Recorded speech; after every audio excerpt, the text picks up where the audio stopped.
حسبي ربي جل الله ما في قلبي غير الله نور محمد صلى الله لا إله إلا الله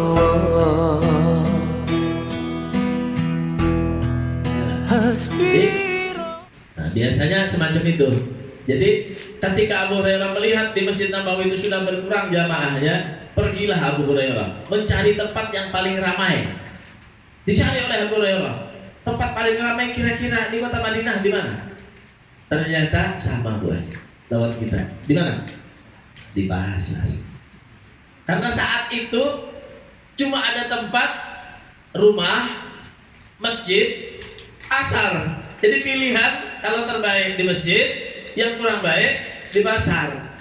Bahkan pasarnya orang zamannya Sayyidina Umar dan setelahnya ada di Madinah itu diwajibkan ditulis depan pasar. Hanya orang yang mengerti hukum fikih yang boleh masuk pasar. Artinya sudah luar biasa pasarnya tadi. Ibarat kita tuh berisi peraturan, masuk pasar harus pakai kerudung, masuk pasar harus muamalahnya secara fikih. Nah, luar biasa sudah pasarnya. Itu pun masih dianggap tempat yang melalaikan kepada Allah. Kenapa? Karena berbicara tentang dunia. Jadi sahabat Nabi ini asyik, macam-macam dia mencari pahala itu. Ada yang gemar mengucapkan salam. Bila masuk pasar itu mulai muka sampai ke ujung, ini kan dapat tukar mengucapkan salam aja. Kenapa sih? Karena orang banyak berkumpul di situ. Jadi makin banyak mengucapkan salam di orang, makin banyak pahalanya. Jadi assalamualaikum, assalamualaikum, assalamualaikum. Nah, Abu Hurairah orangnya gemar sama ilmu. Akhirnya dia datang ke pasar, melihat orang yang ramai di pasar. Abu Hurairah mengumpulkanlah orang tersebut. Apa kata Abu Hurairah? Wahai orang-orang yang ada di pasar, hari ini warisan Rasulullah akan dibagikan di Masjid Madinah, di Masjid Nabawi. Wah, ini orang-orang yang sudah di pikirannya di pasar duit aja, duit. Mendengar warisan, langsung paksa kita tutup dulu aja. Kan karena Rasulullah ini pemimpin, mesti warisannya banyak. Padahal Rasulullah SAW sudah bersabda, Andi lam yuwarrisu dinaran wala dirhaman walakin yuwarrisul ilma. Aku tidak pernah mewariskan dinar dan dirham, yang aku wariskan adalah Bahkan anaknya Sayyidah Fatimah Zahra itu tidak diberikan warisan sama Rasulullah. Kebunnya Rasulullah SAW yang makmur dengan kebunnya korma ajwa Nabi Muhammad SAW diwariskan kepada kaum muslimin, diwakafkan kepada kaum muslimin. Itu Rasulullah SAW. Akhirnya orang-orang yang sudah ada di dalam pikirannya harta, tahta dan semacamnya, berbondong-bondong mereka tutup di pasar, mendatangi ke masjid. Sampai di masjid mereka bingung, protes sama Abu Hurairah. Abu Hurairah mana? Katanya Rasulullah bagi warisan. Kata Abu Hurairah, coba lihat itu, ada sekelompok orang belajar fikih, belajar tasawuf, belajar Al-Quran. Ini warisan Rasul Sallallahu Alaihi Wasallam. Nah, Masya Allah. Jadi sampai mereka itu perhatiannya dengan warisan Rasul Sallallahu Alaihi Wasallam, akhirnya mereka hatinya langsung tergetak mengingat kepada Nabi Muhammad Sallallahu Alaihi Wasallam. Jadi perlu orang-orang semacam Abu Hurairah ini yang mendatangi kepada orang-orang yang kadang sudah tidak merasa butuh dengan ilmu, tidak merasa dengan majelis taklim, didatangi, diajak. Yuk kita turun ke majelis. Kenapa? Itu Rasulullah bagi warisan. Kalau ingin dapat warisan baginda Nabi Muhammad, pasti akan mendapatkan kebahagiaan fid dunya wa fil akhirah. Nah, jadi supaya mereka itu mendapatkan berkah dan yang disampaikan oleh Nabi kita Muhammad sallallahu alaihi wasallam. Dan itu berjalan dari para sahabat, tabi'in, tabi'in, ya, sampai kepada kita sekarang. Bagaimana warisan Rasul? Ya semacam ini adalah warisan baginda Nabi Muhammad SAW. Jadi kita yang hadir di majelis taklim semacam ini sedang menikmati warisan daripada Rasulullah Sallallahu Alaihi Wasallam. Alhamdulillah. Imam Abdullah bin Muhammad Al-Haddad menerangkan dalam kitabnya, wa khassal hijrah alaihi salatu wassalam min baini sayyidil amal tanbihan alal kulli bil ba'd.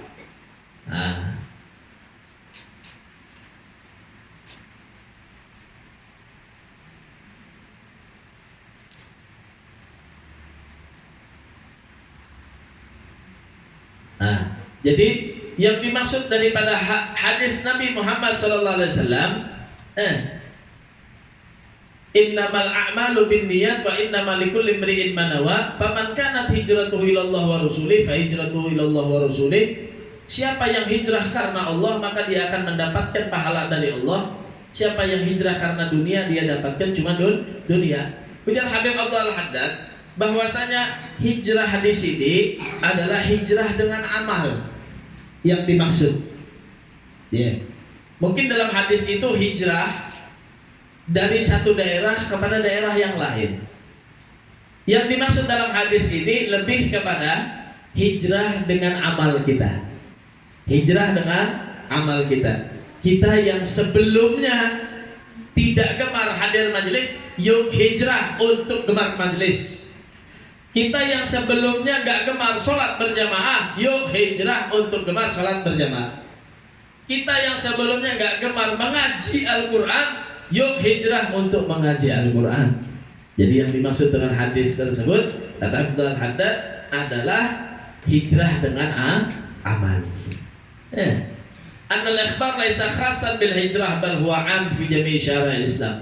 Bukan dikhususkan hijrahnya tadi dari satu daerah kepada daerah yang lain, tapi lebih kepada umum, dihijrah daripada segala syariat-syariat yang telah diatur oleh Allah Subhanahu wa taala. Pendatuannya habaib itu ada namanya Syekh Ahmad Al-Muhajir ilallah, Ahmad bin Isa nama Zidin. Ahmad Al-Muhajir sampai digelari orang yang hijrah. Jadi habaib itu punya pendatuan, emang dari dulu mereka selalu berhijrah dari satu tempat ke tempat yang lain. Tujuannya adalah menyebarkan Islam. Yang kedua, menjaga keturunan dan pengikutnya daripada akidah yang benar kepada Allah Subhanahu wa taala. Jadi seperti diceritakan Sayyid Ahmad Al-Muhajir ilallah Ahmad bin Isa itu hidupnya ada di Basrah, di Irak. Beliau sudah melihat pada zamannya itu ada gerakan-gerakan ekstremis yang mereka itu mencaci maki sahabat Nabi, membenci kepada sahabat Nabi, membenci kepada istri-istri Nabi. Jadi gerakan ini di Irak, sekarang pusatnya di Iran. Itu pembenci sahabat Nabi, pembenci daripada istri-istri Nabi, dengan propaganda mencintai ahlul bait Nabi. Jadi mengadu domba antara istri Nabi lawan ahlul bait. Al-Imam Ahmad Al-Muhajir melihat, padahal dia di Basrah ini menjadi orang yang diutamakan, dimuliakan, akan tetapi beliau melihat, seandainya kata beliau, aku masih berada di tempat ini, mungkin saja kita selamat dari akidah, tapi anak turunan dan pengikut kita belum tentu. Maka mereka memutuskan untuk hijrah. Pertama kali mendatangi negeri Yaman, negeri yang sudah jauh-jauh hari semasa Rasulullah hidup sudah didoakan oleh Rasulullah SAW sebagai negeri yang paling banyak berkahnya, yaitu negeri Yaman. Mudah-mudahan sampai kita seberatahan. Nabi kalau sampai di sana diterangkan, wah luar biasanya negeri Yaman itu kayak apa? Di negeri Hadramut, negeri sejuta para wali. Itu semua pusat keturunannya Rasulullah SAW itu ada di sana. Dari awal Al-Imam Ahmad Al-Muhajir berhijrah dari Irak menuju ke Hadramut, menuju ke Yaman. Yaman itu bukan tempat yang layak sebenarnya untuk ditempat tinggali, tapi ketika mereka berhijrah menjadi negeri yang sangat diberkahi oleh Allah Subhanahu wa Ta'ala. Jadi ketika itu sudah berkembanglah Islam ke sana kemari, termasuk Wali Songo yang datang ke negeri Indonesia itu dari Ahmad Al-Muhajirin Allah Ahmad bin Isa. Mereka menyebarkan dakwah. Kenapa? Karena mereka tahu kalau lampu berada di sekitar lampu yang lainnya, maka cahaya lampu itu akan kurang. Lampu kalau ada di cahaya lampu yang lain gak akan terang. Tapi kalau lampu ada di tengah kegelapan, walaupun satu dia akan menjadi terang. Lalu mereka memutuskan berhijrah. Ada ke Nusantara, ada ke sini, ada ke sini. Tujuan mereka apa? Menyebarkan agamanya Allah. Menyebarkan agamanya Allah Subhanahu wa Ta'ala. Itu yang pertama. Yang kedua, dikatakan tujuan mereka berdagang. Nah, sampailah ke negeri kita Indonesia. Sampai berapa sudah keturunan? Nah, itu ada lembaga namanya Rabithah Alawiyah. Nah, lembaga Rabithah Alawiyah itu yang mencatat semua daripada silsilah para habaib sampai kepada Rasul Sallallahu Alaihi Wasallam. Nah, sampai dicatat ini sampai kepada Rasul Sallallahu Alaihi Wasallam. Itu ada zaman Rasulullah sudah itu mencatat. Tidak ada sepaling rapi pencatatan nasab kecuali nasab yang dari Rasul Sallallahu Alaihi Wasallam. Kenapa? Karena sesuai dengan sabda Nabi. Dan Nabi nama an-nasababi wasababi la yanqati. Sebabku dan nasabku tidak akan terputus, kata Nabi Muhammad Sallallahu Alaihi Wasallam. Sampai hari kiamat.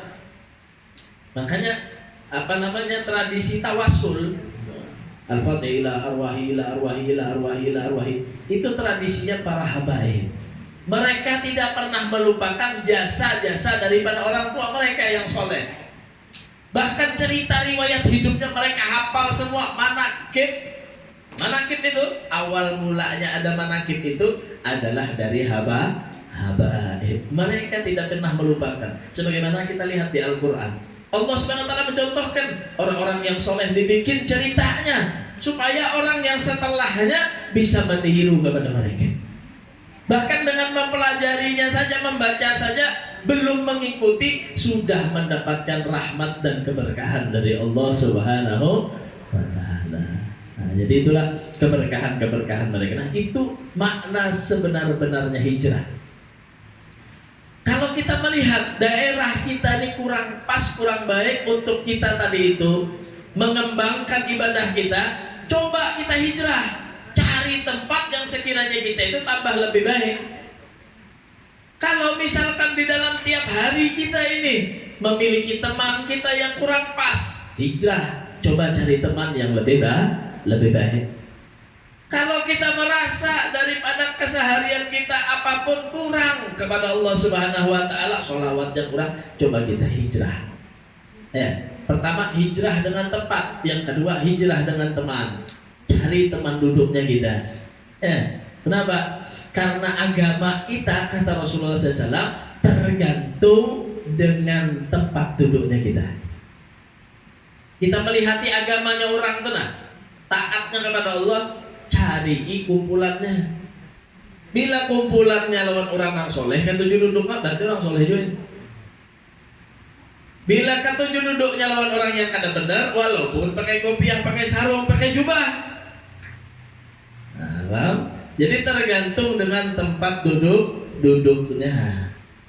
Nah, itu kata Rasul Sallallahu Alaihi Wasallam. Jadi kalau gemar duduk dengan orang yang soleh, berkumpul dengan orang soleh, pasti dia akan menjadi orang yang soleh. Gambarannya kayak apa? Nah, gambarannya gini. Al-Quran, ini surat Yasin. Al-Quran, ini Al-Quran. Lawan kertas koran. Koran ya. Ini Quran, yang satunya koran. Ini Al-Quran, dia megang hurufnya tanpa wudhu boleh nggak? Haram. La yamassuhu illa mutahharun. Tidak boleh disentuh Al-Quran kecuali orang yang dalam keadaan suci. Orang haid boleh nggak megang Quran? Nggak boleh. Boleh nggak baca Quran? Nggak boleh. Orang yang junub boleh baca Quran? Nggak boleh. Baca koran boleh nggak? Baca koran boleh nggak? Megang koran orang junub boleh nggak? Kemudian lagi baca koran orang yang haid boleh nggak? Kenapa beda? Sama kertas. Sama kertas. Misalkan satu ulun beli 2 kertas ya, 500 perak, satu harga kertas folio, satu ulun tulisi Al-Quran, satu ulun ulah bungkus kacang. Sama kan? Yang satu tulis Al-Quran, boleh nggak ulun taruh di bawah? Nggak boleh. Yang bungkus kacang boleh nggak taruh bawah? Padahal kan sama tadi belinya 500. Kenapa beda? Al-Quran nggak boleh taruh bawah, bungkus kacang diinjek-injek boleh nggak? Boleh. Dibuang ke bak sampah boleh? Boleh. Al-Quran boleh? Nggak boleh. Kenapa beda? Karena yang satu bersandar kepada yang mulia, yang satu bersandar kepada yang rendah. Itu bedanya. Ketika bersandar kepada yang mulia, dia ikut jadi mulia. Ketika dia ikut kepada yang tidak mulia, rendahan, apalagi orang yang tidak ada nilai di sisi Allah, maka dia juga akan hina hadirin. Dirinya kita sama. Nggak kurang Banjar, nggak orang Eropa, nggak orang Afrika, nggak sama. Ya salah. Anak orang juga ada kan kira-kira yang lahir tanpa umat apa abah. Nabi Adam balik lagi ya kan? Sama. Bedanya kita ini apa yang membedakan kita? Ketika kita menyandarkan kepada yang mulia, kita akan jadi ikut mulia. Kita mengikuti akhlak Nabi, kita duduk dengan orang yang soleh, kita duduk dengan orang yang baik di hadapan Allah Subhanahu wa Ta'ala. Hatta kita cuma duduk. Kita nggak belajar ilmu sama mereka. Cuma duduk melihat wajah mereka, karena mereka selalu tahajud sama Allah, karena mereka selalu membaca Al-Quran, karena lidah mereka basah dengan dzikir. Kita duduk di hadapan mereka, takdim kita di hadapan mereka, maka kita sudah ada nilai di sisi Allah Subhanahu wa Ta'ala. Kalau Al-Quran ini nggak boleh disia-siakan. Ini hamba yang mulia juga nggak boleh dimasukkan dalam nerakanya Allah Subhanahu wa Ta'ala. Rasulullah SAW, Bu, Isra wal Mi'raj. Isra wal Mi'raj. Tahu kalau peringatan Isra wal Mi'raj?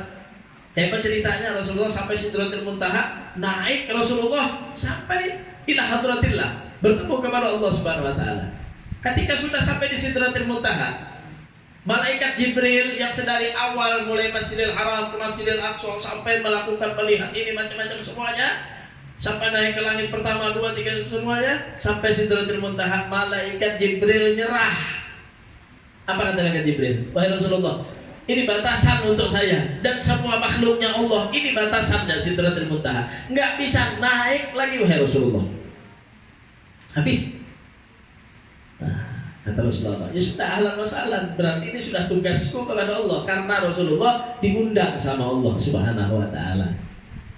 Akhirnya Rasulullah naik. Nah, yang hebatnya Rasulullah ketika naik, sandalnya Rasulullah nggak dilepas. Sandalnya Rasulullah nggak dilepas. Teringatlah kita dengan peristiwa Nabi Musa alaihissalam.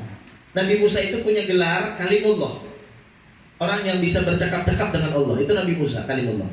Nabi Musa dan seluruh Nabi mulai dari Nabi Adam seluruhnya, dia tidak pernah meminta kepada Allah melebihi daripada doanya ingin berjumpa kepada Allah. Semua Nabi ingin berjumpa kepada Allah. Terakhir Nabi Musa dengan munajatnya yang luar biasa sampai naik ke Tur Sina. Nabi Musa alaihissalam, apa kata Allah? Tidak bisa wahai Musa engkau melihat kepadaku. Seandainya engkau ingin melihat, naiklah ke Tur Sina, ke Bukit Sinai. Naik Nabi Musa, ingin naik ke Tur Sina. Nabi Musa ditegur sama Allah. Ikhla ya Musa fa innaka bil wadil muqaddas tuwa. Kamu hendak melihatku kah Nabi Musa? Kamu hendak mendengar kalamku kah Nabi Musa? Lapas sandal ikam di bawah Bukit Tur Sina, jangan dibawa naik. Masya Allah. Hanya di Tur Sina, sandalnya ditegur Allah, lapas wahai Musa. Di Tur Sina, wa huwa 'alal ard, sedangkan masih di bumi.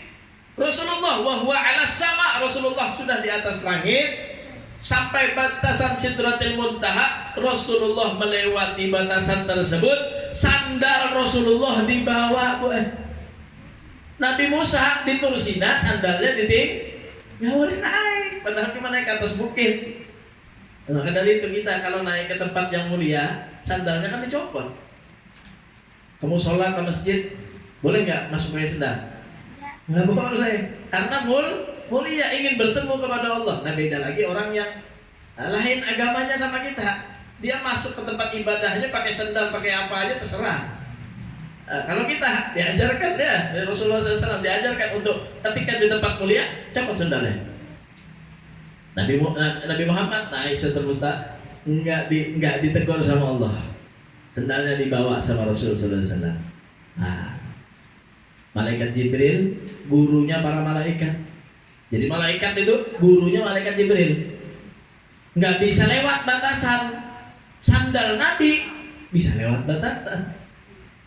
Kira-kira kalau kita tanya, hebat mana malaikat Jibril sama sandal Nabi? Allah, baru sandal Nabi. Baru sandal Nabi, Bu.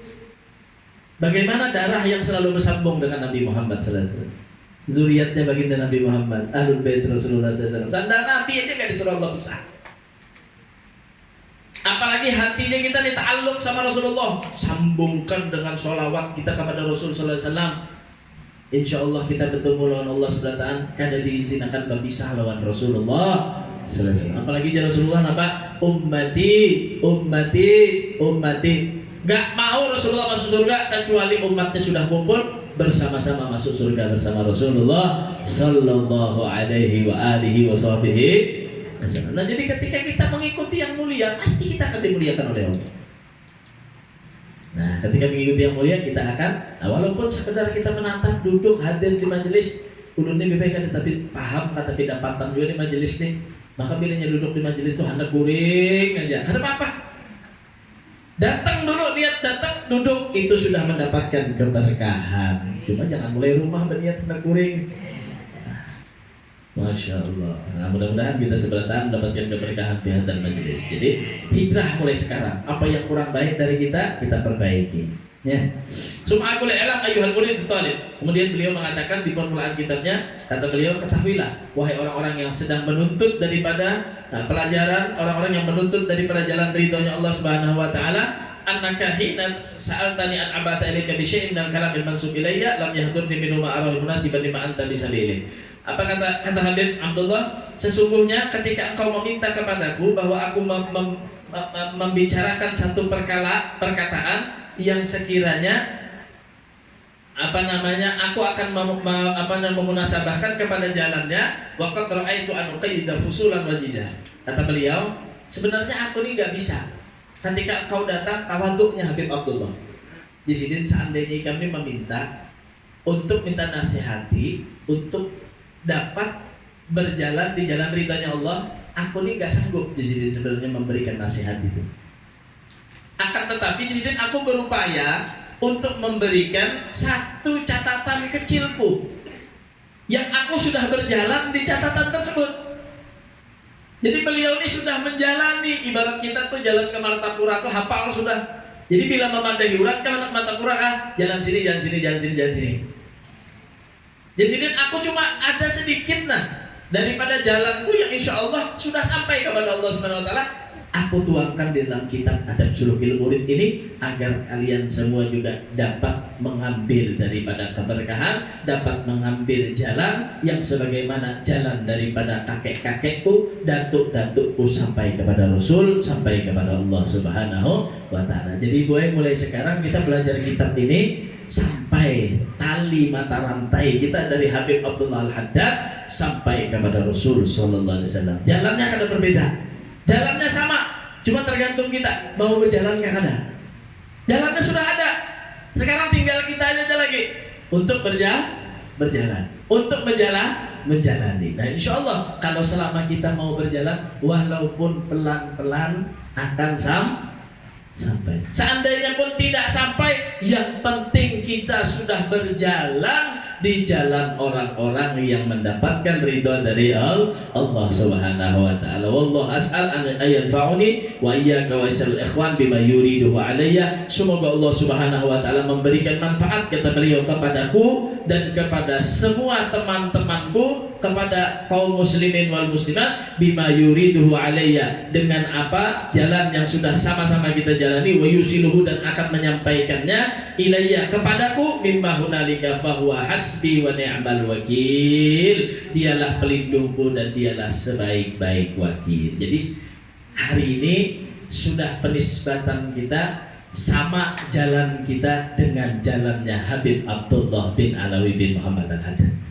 Nah, jadi mudah-mudahan kita bisa sampai kepada jalan keridhaan Allah Subhanahu Wa Taala, selalu dibimbing oleh para habaib, selalu dibimbing dengan orang-orang yang soleh di dalam jalan kita. Amin. Allahumma amin. Hasbi Rabbi Jalla ma fi qalbi ghairullah Nur Muhammad sallallahu